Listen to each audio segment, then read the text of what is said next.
May December has just come out in theaters here in Poland, even though it's been out on Netflix since December in most other countries. Directed by Todd Haynes, starring Natalie Portman, Julianne Moore, and Charles Melton, it was nominated for an Oscar for Best Original Screenplay.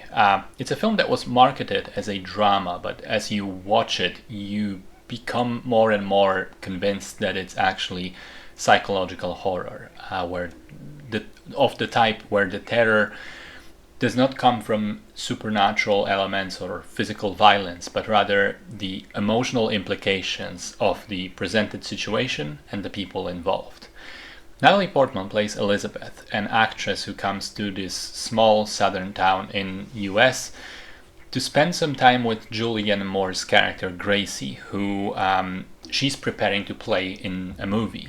She wants to do research, learn her mannerisms, get into character.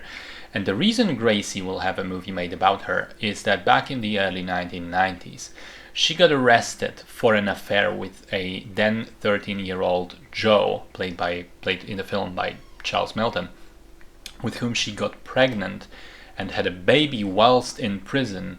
And then after her release, she ended up marrying him. They had other kids and live together to this day, seemingly happy. But the more Elizabeth begins to poke around and then tries to decipher what goes on in Gracie's head, the more we learn about the fucked up details and repressed feelings and emotions that lie underneath. So yeah, it's a pretty disturbing film because one of the main characters is essentially a pedophile who doesn't even begin to acknowledge her issues. She lives in complete denial. And what's perhaps even worse, so do the people around her, including the husband who's the victim in all of this. It's really, really strange, like you're exploring a situation that is completely wrong and everyone just shrugs it off.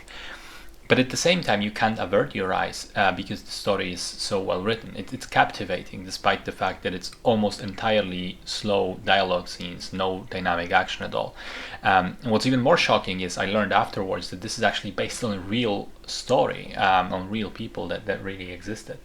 The performances are all excellent. The two actresses play two very different kind of manipulative, exploitative predators, and in both cases you only realize towards the end just how cynical they both are.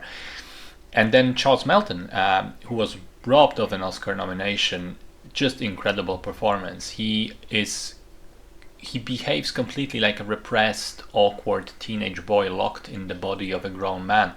Very impressive physicality in terms of how he carries himself and moves and behaves, and it's this very held back, again, repressed performance until, again, at the end of the film, he gets to sort of let go and has two scenes where he really goes all out. Superb thing from him, superb stuff.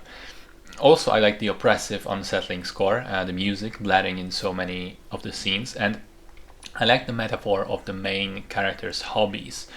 Joe takes care of monarch butterflies, finds the eggs in the wild, takes them to safety, and ensures their safety until they can become adult butterflies, in a sense, giving others the safe childhood that he never had.